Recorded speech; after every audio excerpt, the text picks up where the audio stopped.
Chef Due, we make everything fresh, including the pasta. The Pasta Lab is the heart of our restaurant, and here we make 4 different types of pasta: the classic, egg dough, and of course our healthy and gluten-free pastas. The special mix that we use is top secret. I had to sign a contract. But I can tell you that we use some important ancient grains, including organic quinoa and teff, to keep this nutrient-rich. Our healthy pasta has 20 grams of protein, more fiber, and less carbs than your average pasta. And it's just darn cute. The gluten-free pasta, of course, is similar, but no semolina and no whole wheat.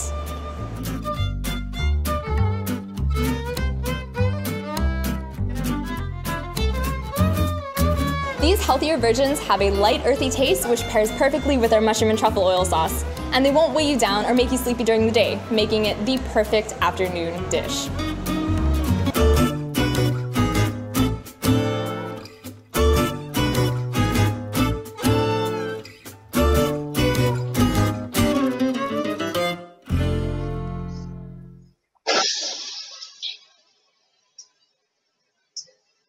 Welcome everybody, hello, greetings. That's the 2 Minuti way. We're here live in Seattle with Filippo Fiori. Hello everybody. And we also have our special guest in Cagliari, Laura Secchi. And hello. Hello everybody. Ciao Laura! Ciao, ciao! Come stai? Molto bene, Great to see you. Very... And since I'm going a little bit out of my comfort zone today, because we've been talking about Sardinia, but today when we're talking about La Carbonara, from Rome. So we need a guest from Rome to keep us company. So we have a friend from Rome. Ciao Alessandro! Allo Sale Palillo. Hi, ciao We're gonna need your John. help today. Hello, ciao John. Hello everybody. Okay, so we are cooking here and doing Cucina, so it might be a little loud, but let's talk about the carbonara. The carbonara, to many Americans, has a cream sauce. It's an Italian defined as a weird sauce. It has many declinations, none of which usually is representative of the authentic Roman dish that Alessandro can talk about more. Yes. But yeah, there are a lot of declinations. Yes. Mostly cream, peas, bacon, asparagus. And what is said, you know what is said? What? That many Italian restaurants render the carbonara in their way. So we do not defend our roots the way we should be. Okay, so today we're going to try to give you a really good idea of an authentic Italian Roman carbonara. Filippo is a wonderful chef who has brought to Seattle authentic cooking, handmade pasta, and we will see. Let's take a deep dive into the ingredients of the carbonara because it's a simple shepherd's dish at the end of the day. Yeah, at the end of the day, it's 5 ingredients or 4 ingredients, and you need the highest quality that you can have. Highest quality. So you need friends like John.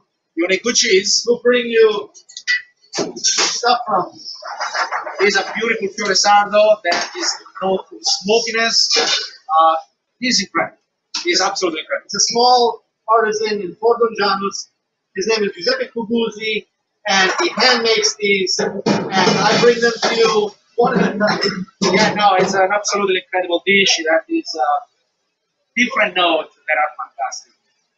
So, I brought you today from Sardinia, Pecorino Romano. Yes, from the middle of Sardinia, so Noramus, yep, okay, and it's a legendary cheese. It's a Pecorino Romano, and many people are like, but this Romano, why is it making Sardinia? Well, he has the best milk, right? And Sardinia is in the DOP, so the people that supervise the quality of the product gives it the mark as a protected origin. Yes. So it's a fantastic stuff. So Pecorino Romano, legendary cheese, like we said last week, because the Roman legion actually had a daily portion of Romano for their calcium and their salt and their energy. Absolutely. And yeah, look at that, huh? Okay.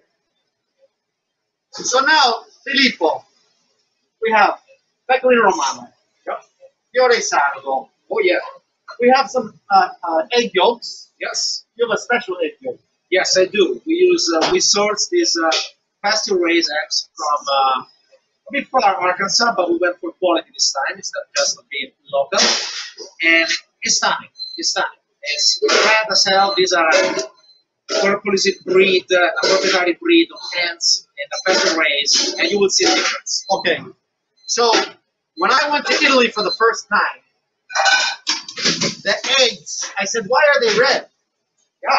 So Filippo actually is making the carbonara with these really wonderful organic eggs, and it's like bright orange. Yeah, it's actually I had people that ask me, hey, what do you put inside? And I'm like, do you do turmeric? Like, no, dude, this is what the egg looks like. And if you think about it, in Italy we call it the red of the egg. The red of it. Yeah, don't call it the yellow. No, we call it the red of the egg. The red of, yeah. Okay. Because it's red. Okay. So now we have Fiore Sardo, Pecorino Romano. We have some special black pepper. Yes. So we use the highest quality pepper we can find. And for me, I like the Cali cherry pepper. Okay. That is a black pepper that is left to grow for longer time, so become bigger peppercorn. And then we use long pepper. That is more typical from India, Sri Lanka area, but it has this fantastic note of pine wood and other different smokiness. Okay. And then Guanciale. Okay. And let me tell you a little something about Guanciale. Of course, it's really hard to find this in America from Italy. So this is, you find it, but you find not a good stuff. Okay. For many reasons. It's probably a novelty. Now people are starting to discover what authentic food is and are looking for it. Every day more customers ask me where I source it and in case if I can sell it. But ourselves, we couldn't find one that we like, so we make it ourselves. We cure it and we age it for 3 months until we get the final product that we like to use. Okay. So when I started learning to cook Italian, I learned Italian cooking from Marcella Hazan. Okay. The essentials of Italian cooking. Yeah. She has wonderful, wonderful recipes. And Marcella wrote in a time when it was difficult to source all of the Italian ingredients. And so what she did is the recipes she wrote knowing that some certain ingredients you were not going to find in America. Right? Today, with people like you, who when you can't find the ingredient, you make it. That's amazing. And we thank you for that. Thank you. That makes it authentic. And that is what we, as Italian culture and respecting the tradition, would like. So, in order for you to understand Filippo's talent in making this guanciale, we'd like to show you a quick video.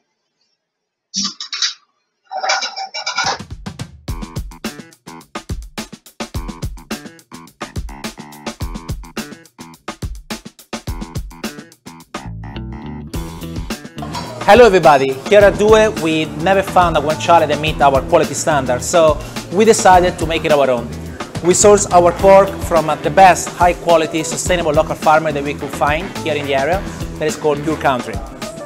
After trimming we cure our guanciale for 7 days, following a traditional Toscanian recipe given to me by my grandfather. Following the curing phase we rinse our pork chicken vinegar and then we cover it in black pepper. Our guanciale then aged from a minimum of 5 weeks to a maximum of 3 months to boost its full flavor potential. Once ready, we dice it and we slow cook it to achieve a nice crispiness on the outside and a melting texture inside. This high quality product is used in amatriciana, cacio e pepe and carbonara. And here is how it looks on our cacio e pepe.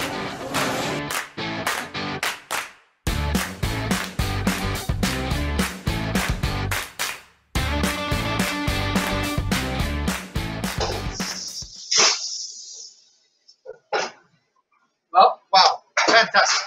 That's guanciale. That's the way we do it. Yes. Okay, and it's from your grandparents. Yeah, I mean, I grew up and my grandparents, as a typical farmers, Yes. they had slaughter 1 or 2 hog every winter. Yes. So I remember the last time we did it with my dad, I was like 4 years old. Yes. So 4 years ago, when I opened the restaurant, like that, find me the recipe, and it's like, I got no recipe. I'm like, what do you mean you got no recipe? So I just had to mix my spices, try to recreate the flavor that I remember, and yeah, when my dad came in 2018, it was like, holy moly, that's real stuff. That's fantastic. So listen, I brought Filippo another present from Sardinia. Filippo, you know it's hard to find good salt. And since I'm coming from Sardinia, we have good salt. Yeah. I brought you some salt for the water of your pasta. Yes, this is absolutely stunning. It melts in cold water. Yes. The taste is incredible. Yes. And salt in the pasta. In the pasta water, Yes. necessity. Yes. There is no way you can cook good pasta without it. No. It affects the sapidity of the pasta. It affects the texture. It affects how it hold the cooking. How much do you use? And it says like sea salt. No. No. Sea salt is a 3.3%. You're not gonna eat the pasta. Yeah. You want 0.9, 1% of the weight in salt compared to the water that you have. Okay. Then of course you can get more sophisticated, but how much water for this amount of pasta? But anyway, for 4 people, I do this. I kind of do that. It's good luck. So listen, we're using the salty, starchy water to finish this pasta. Yes. Can you explain to us the importance of salty and starchy water when you're finishing the sauce? Now, there are 2 things, right? As you said, the salt and the starch. Salt and starch. The starch help you to thicken up the sauce while you saute in the pan with the pasta. So, well, we talked about mantecare last week. Yes, mantecare would be like also another thing. You have the addition of fat inside the sauce and you create an emulsion. So hopefully a stable emulsion. Okay? With the remaining liquid from the pasta water, the starch, and the added oil or butter, or as we do today, the fat that we're gonna render from our guanciale, from our pork cheek. Okay? The salty water, you have to be careful of that because if it's too salty and then you add it to the sauce, you're gonna end up with a salty dish. Now, today you will see that we will not use basically any salt in the sauce itself because you're Pecorino Romano. We're going to have the pasta water. We're going to use some Parmigiano Reggiano. And the guanciale is a pure meat. It's already salted. Okay. But yeah, that should give you an overview of the 3 things. Perfect.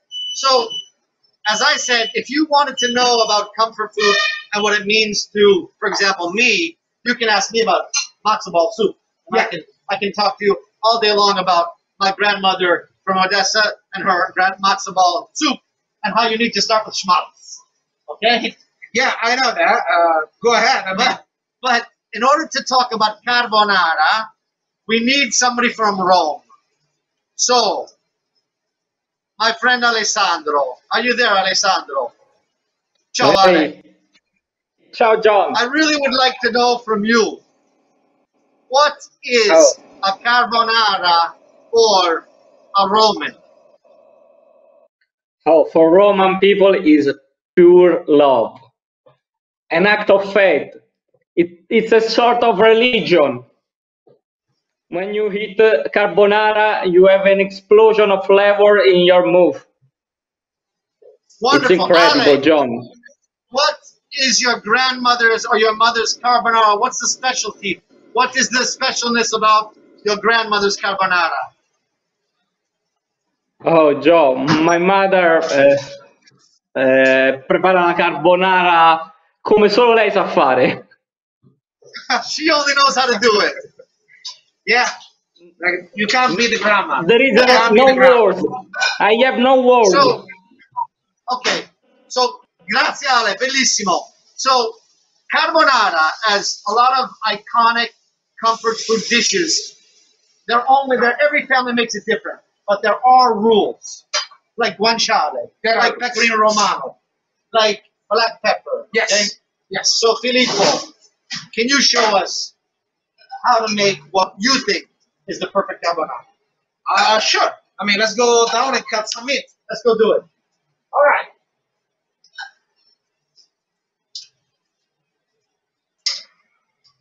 All right, let's see. Here we have our guanciale. It's very important to clean it. The pepper might burn in your pan, so if you want more pepper, we add a layer. So we clean it properly, and as you can see here, I went ahead a little bit. I just use a brush. You can use a towel to remove any excess of pepper. Also, you trim off any part that's oxidized during the curing process. And this is how it looks like. You have this beautiful fat on the side of the skin. Then you have to remove the skin first. This super marble meat. And then on top you have another layer of fat and the little ones. Okay, now, how do you cut guanciale? In my carbonara, I like to make it in cubes. Cubes because I like when you eat it, when you buy it, the work that your mouth is doing, and you start to have all the flavor in your mouth. Okay? Also, you have to consider that if you cut it small, like a little strips, you don't want to end up with a super crunchy result, but it's going to have more stability. The salt will be more pronounced. Okay? I like these size cubes. As you can see here, I would say half inch by half inch. Half inch. Yeah, that's what I like. So half of your thumb. I would say my nail. Yeah, okay. See, it's of thumb size. Okay, right? Basically, yes, you not too small for me, and the end result basically of these pieces, it will be that will be crunchy on the outside, and also very tender, not in your mouth. I was saying, an explosion of flavor. That's exactly what it is. You bite into one of these, and all the fat, all the juices will come out, and will be an explosion of flavor. I cut it in half, so I'm sure that I have a piece of the lean side and of the fat in each of the sides. So this is really the heart and soul of your carbonara. Yeah, I mean, the eggs are the start of the dish, for sure. Many people say, oh, but it tastes eggy. Well, it's an egg-based sauce. Yes. So that's why you want the best eggs. Yes. Then you have this guanciale that a lot of flavor. It could be smoked. Our is not smoked, but it has some smokiness coming from our curing process. Yes. And the spices that we use. And we have the Fiore Sano, which is smoked. Yeah, so you don't want to that is right. So we talk with Fiore Sano that is smoked, so it will add the smokiness, okay, to the dish itself. So another layer of flavor. Now, as you can see, what I'm going to do, I'm going to have our pan. It's going to be very thick bottom, uniform distribution of the heat, and I put our guanciale inside. Then we make the recipe for 3 people. So I would say a good half pound it would be a very earthy portion. Okay. Definitely a single layer of guanciale in the pan. You don't want that too many. Okay, because you want to crunch them up.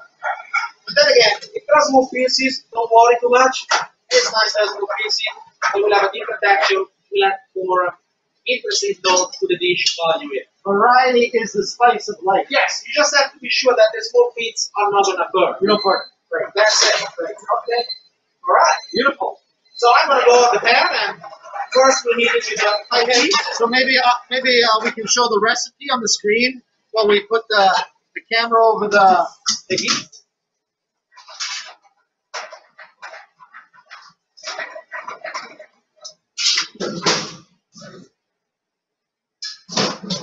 And that's how we do Simo, it. vuoi mettere la ricetta sullo schermo?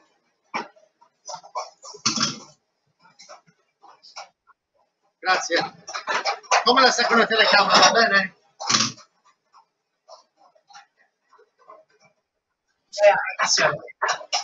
Okay.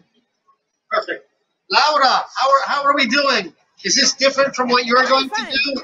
I'm ready. Is this different from how are you going to do it? È diverso questo come lo farai tu? No, it's very similar. Yes. What, Laura, for you, what does carbonara mean? Che cosa vuol dire per te la carbonara? Oh, I like very much carbonara. Mi ricorda Roma.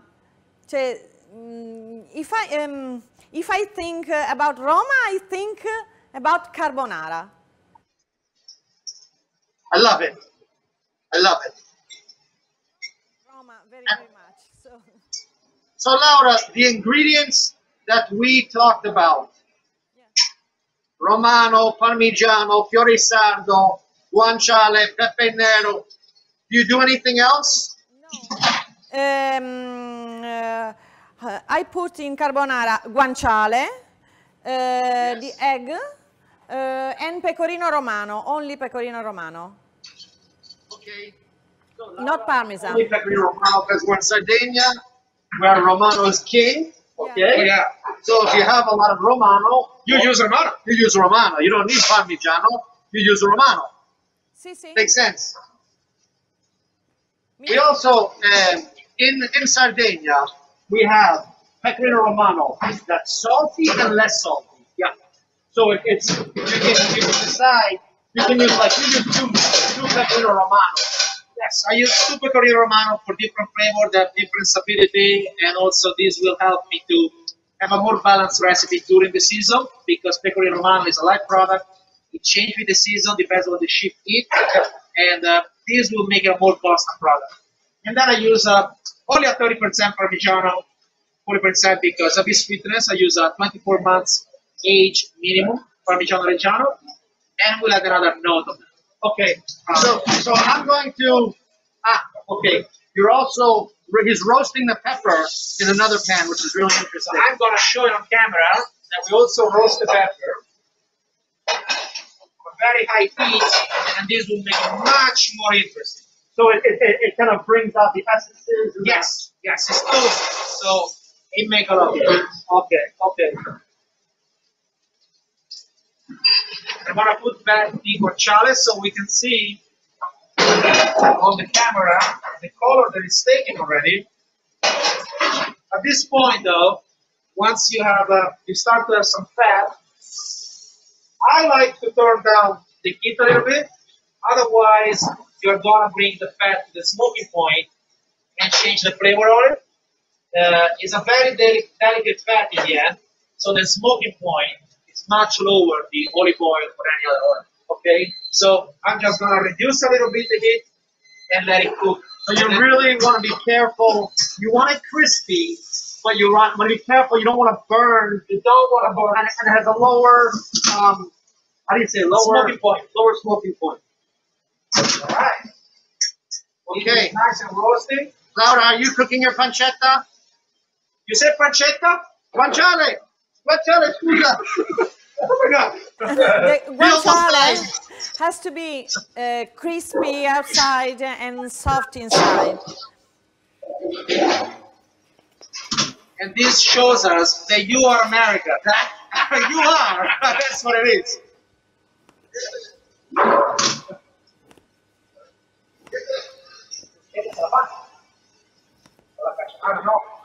So every single ingredient that you are seeing Filippo uses, this is the recipe box, which I will present to you at the end of the show.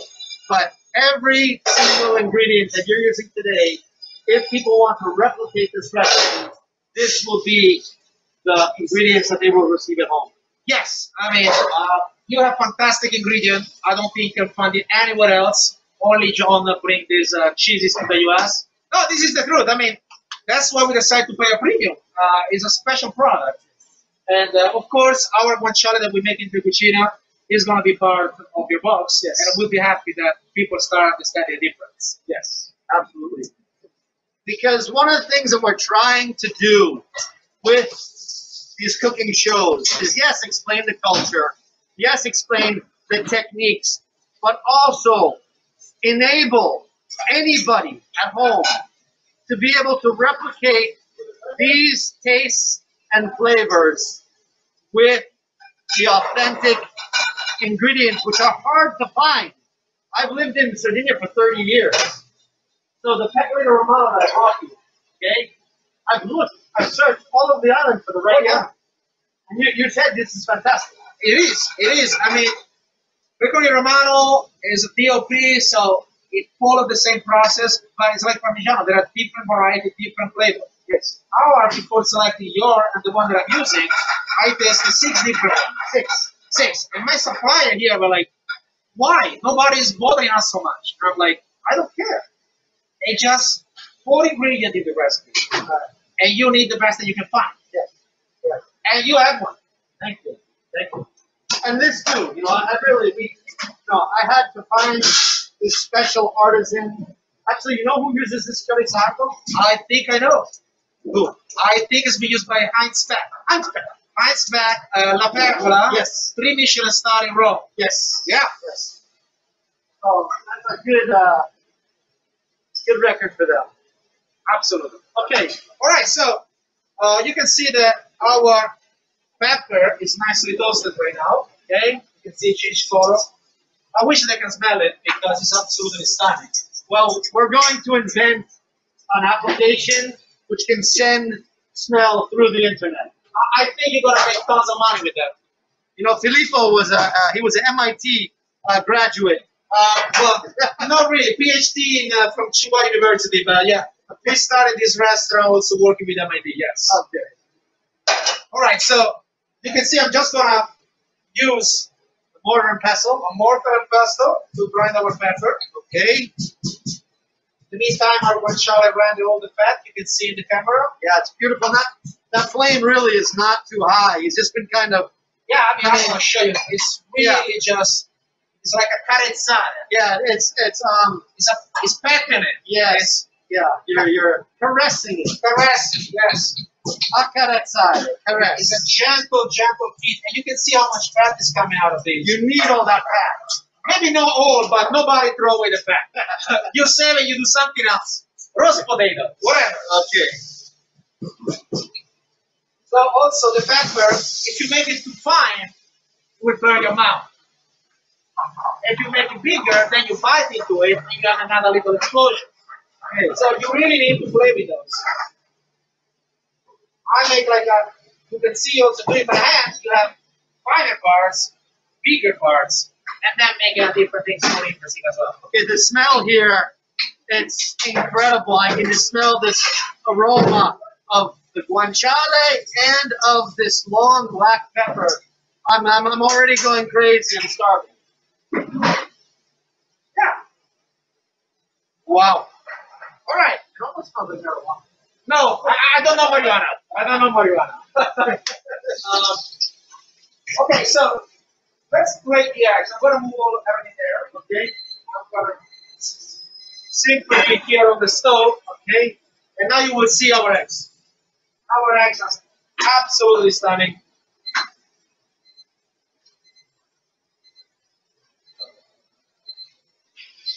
Then we say we take 4 of these. Wow, that is great orange. Yeah, just tell everybody there is no graphical gimmick. This is the reality of the color. So while I'm in America, this is what we really want to do, is we want to find the most innovative, authentic, creative Italian chefs who are really paying honor to the Italian cuisine. And Laura, what do you think? Isn't it wonderful what Filippo's doing here? John, excuse me, because I can't hear. Non è bello quello che fa Filippo qui, è come se fosse in Italia. Sì, sì, è vero. È vero, è vero. È proprio, insomma, è molto tradizionale. It's a very traditional recipe. Okay, so you got the eggs, we got the guanciale, oh yeah, the fat is rendered, we got the cheese. Now we got our brand of pecorino. Okay. There are 2 different kinds in this one. Our Parmigiano. Okay. And I'm just gonna use about 30 grams of pecorino in this one, and 20 grams. So 1 ounce and 3/4 of an ounce of Parmigiano. So 1 ounce pecorino, 3/4 of an ounce of Parmigiano. Okay, for the people who buy the box, you do get the recipe, the printed recipe in the box. Now, I'm gonna do something magical. We start to work with our guanciale. Okay, I'm gonna take some of the rendered fat and put it inside our recipe. Alright? And I'm gonna start tempering the sauce here on a steam. So you put in a half a tablespoon of fat? Yeah, it's a tablespoon. It's about a tablespoon. All the cheese? All the cheese that I gave you is over here. And the eggs. Because one thing you do not want to do with the carbonara, you do not want the eggs to get hard. Absolutely not. You want it creamy. Really creamy. Yes, and the other reason why I'm doing this is that you are sure that it's pasteurized. Okay, you're pasteurizing. I don't wanna have a no soup from any American customer. It's very easy to have a no soup here. Okay, so in Italian, I want to teach people, we call this bagno Maria. Yeah. This is a technique in Italy, we say bagno Maria. Jose, vieni qua. So what you want to do is to bring it. You want to bring it to about 143 Fahrenheit, 6 degrees Celsius. Okay, and then is when the eggs start coagulating, so the protein unfold and start coagulating. You don't want to go higher than 64, 66 Celsius or 147 Fahrenheit. Otherwise, you actually curdle in there. So Filippo, I want to, for all those people who love golf, I want to tell you a story. This is called in golf the magic move. Harvey Penick, the most famous golf instructor, when you do the backswing, okay, and the moment when you start the downswing, it's a transition, okay, and it's called the magic move, all right, and it's a mystery, and it comes from the hips. It doesn't come from the hands, all right. This part of the recipe for me is your magic move. You get it right, and if you don't, you mess up the whole recipe. Yeah, and you can start over. What I'm saying is, if you mess it up, make it again. Yeah. Don't try to savage it in a certain way. You're not. Once the egg is cooked, it's cooked. All right. So, you want to drop the pasta? Absolutely. I'm hungry. So, as you can see, it became already nice and creamy. Bellissimo. There's no lumps. The color is unbelievable. The color is beautiful. There's no turmeric.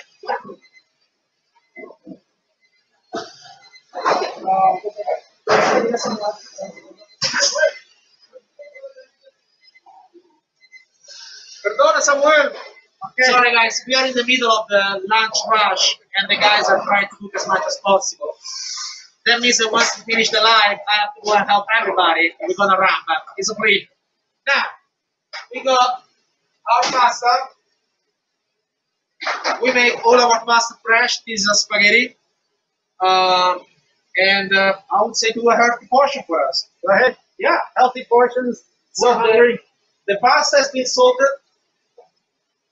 And that's it. You know, Filippo, my job, it's a really hard job. Because you have to eat a lot? No, because I have to travel the world and do videos and be around food all day. But the really hard part of my job is I have to eat. Yeah. It's a hard job, but somebody has to do it. Somebody has to do it. And that's how you get fat. You know, you can see here that we have a little bit cooked, more cooked, less cooked, but everything is crunchy. So what I'm gonna do, I'm just gonna put everything on one side and do something like this. And as you can see, this part will stay nice and crunchy. Okay, so we're off flame now. No more flame. There is no heat anymore. This one, stay here, ready to receive the pasta. Okay, all right? Do you use any water from the pasta in the sauce? We will. We will. We're going to use for 2 people like 2 ounces. Okay? But it depends how you play around. Depends, you know, how much you drain it. So we try to drain it properly and then use 2 ounces. But in my opinion, this is a very hard thing to learn. Because Laura last week, she made a very good crema with water and Romano. All right? I tried to do it and I used too much water the first time. So I think it's really important. The salty, starchy water is key to the recipe, but not too much and not too little. Yeah, just the right amount. Absolutely. In our recipe, you know, we tweak all of our recipes so to repeat always the same dish. And the guys know that they have to use only 2 ounces of the pasta water if for some reason they're making a bolognese becomes too dry, then you take fresh water, no more pasta water. Otherwise, you have saltiness, you have more starch, and that's not what I want. Okay. We have a question here. Do you have tips for avoiding the mistakes? Laura, anche per te questa. Hai delle consigli per evitare gli sbagli? The first one I have is when you learn it, do one thing at a time. So right now here we were cooking the guanciale, we make the egg cream all at the same time. Just do the guanciale, set it on the side. Make your egg cream, set it on the side. Once everything is ready, you have all the ingredients are ready to go. You can cook the pasta. That, by the way, is ready by now. It's like 2 minutes. Okay, and that's it. And you assemble your dish. So mise en place is the key. So get all your ingredients ready. And Laura is breaking the eggs. Look at that color. Laura, anche tu per questa domanda hai dei consigli per evitare gli errori? Della carbonara? Sì. Non so, allora, I leave a little bit of white egg, today, excuse me, but lascio un po' di bianco io dell'uovo, ok? Diciamo un quarto, ok? You leave a little white in the egg? Yes. Okay. Okay. So, and I put 1 egg yolk and a little bit white egg for person. Then 2 spoons for person of pecorino. Okay, and then mix.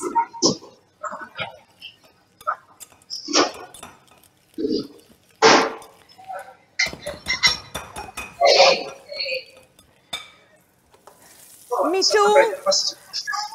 I put the lard of the guanciale.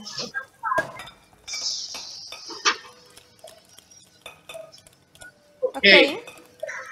So she doesn't do bagno Maria. You do bagno Maria for pasteurizing? I'm doing it for pasteurizing and be sure that once we finish it, we are not going to need any heat and cooking it. So I'm 100% sure that there is no runny, slimy eggs. Okay.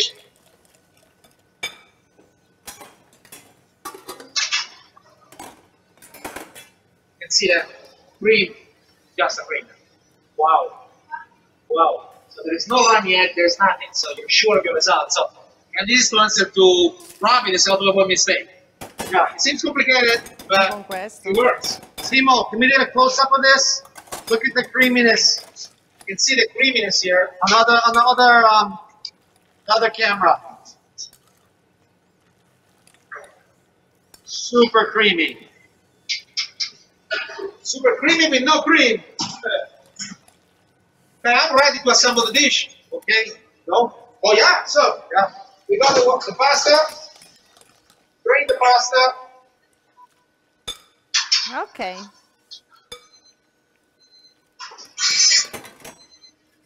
A very earthy portion. Can you believe we're cooking carbonara in Cagliari and Seattle at the same time? It's beautiful. So now, stiamo facendo la stessa cosa in 2 posti diversi. Che bello! I'm going to take some of the pasta water here. Oh yeah, water, pasta water. I'm going to take my fat. Salty, starchy water, no fat. And good luck to us. Bocca al lupo. So right now I put like 1 ounce. I want to see how it's going to look like. Okay.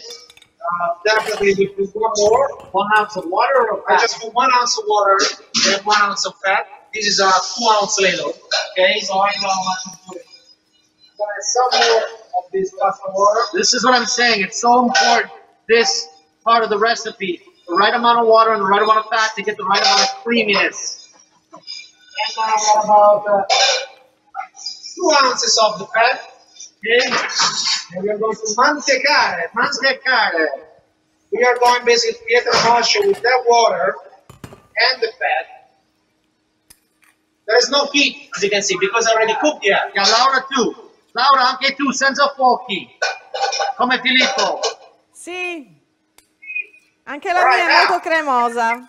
It's very creamy, mine. Yeah. Now's the time for me to add the guanciale.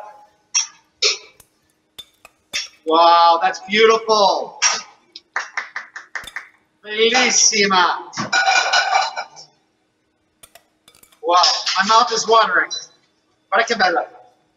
That's how you do it. Guarda che bella la Brava Laura, guarda là. Va bene? Wow! Madonna mia, che bellezza. Alessandro, are we doing it right?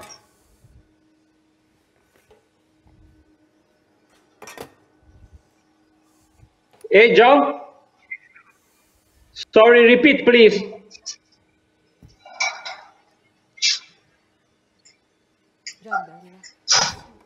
Va bene, Hey, Ale? John. Yes, it's perfect. Yes, especially because the chef don't use the panna. If you use panna for the cream, it's time. If we use cream, you die? Yeah. If you use the panna, I don't eat the pasta. Okay, let's watch how Filippo plates the pasta. Very, very simple. This is a simple dish, doesn't require any fanciness. Roll it.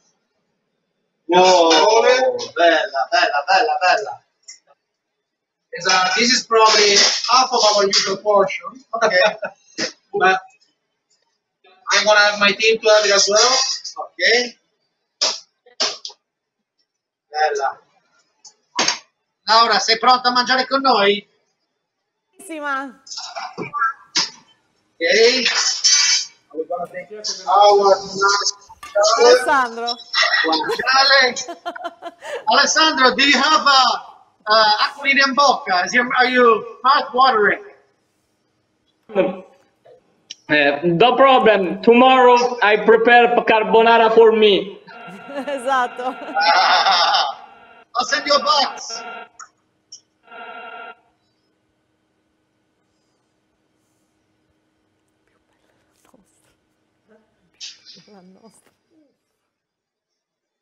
Now we're gonna top it with our cheese, right? Okay, on top of cheese. Yeah, some more crunchy bits. Okay, Pour it up. I can take off my mask finally, eh? Yeah, we eat for sure. And then our super black pepper. Super black pepper.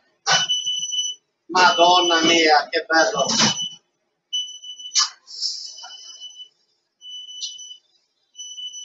That's how we do it. Bene, due forchette? Due forchette, le prendiamo subito la cosa più importante.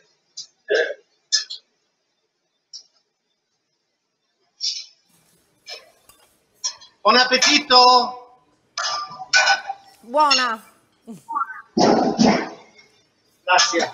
Grazie a te. Buon appetito. Salute. Salute. Buon Laura, appetito. Laura, che vino? What wine should we drink with the carbonara? Anche un vino, diciamo, insomma, importante, anche un cannonau secondo me ci starebbe bene. For me, champagne. Absolutely. The bubble brings the flavor out. It's fantastic. Or a nice brut spumante. Guanciale? È pure sardo! È sardo! Guardazione! Ma pronto?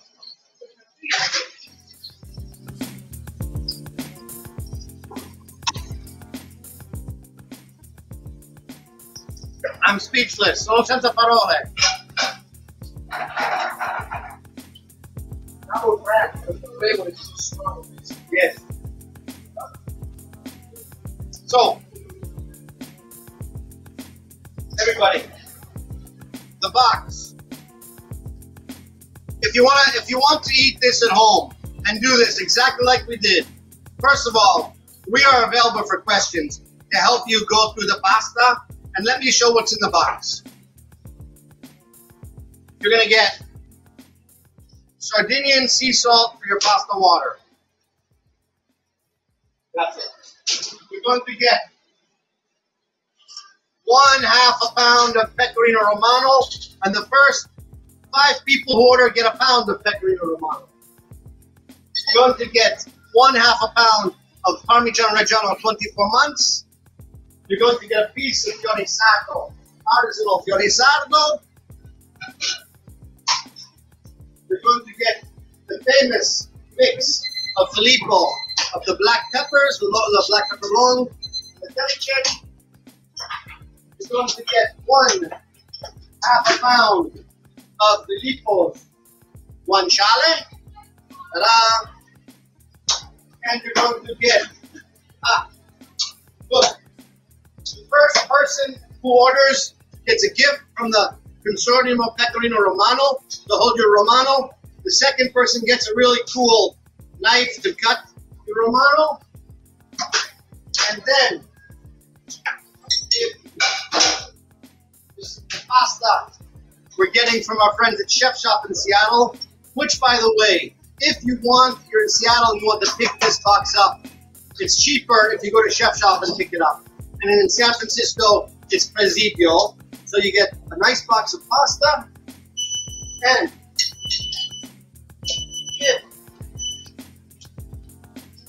if you want to add the ingredients from last week to make the other pasta we made, you only need botarga and the grated botarga. So you can add 50 bucks, okay? And you can get that. And then, if you want, we have add-ons of this is only you're getting a 3-liter tin of this organic olive oil that we're sourcing from Sardinia, which is out of this world. And for people who love knives, since I'm a knife lover, I have I brought over 3 incredible Sardinian artisan knives. So for 3 people who want to buy those, that's $100 a night. And that's it.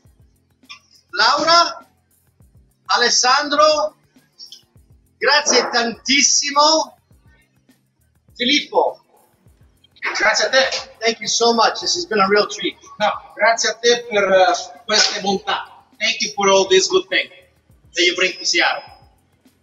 Okay. So everybody, if you have any questions, we're available via email. Thank you. Thank you everybody who's giving video tips. Thank you, Sal. Thank you, Robin. Thank you all the people who are supporting us with the video tips.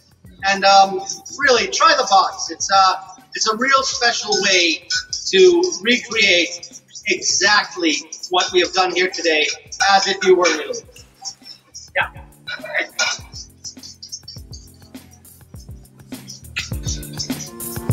Bye everybody.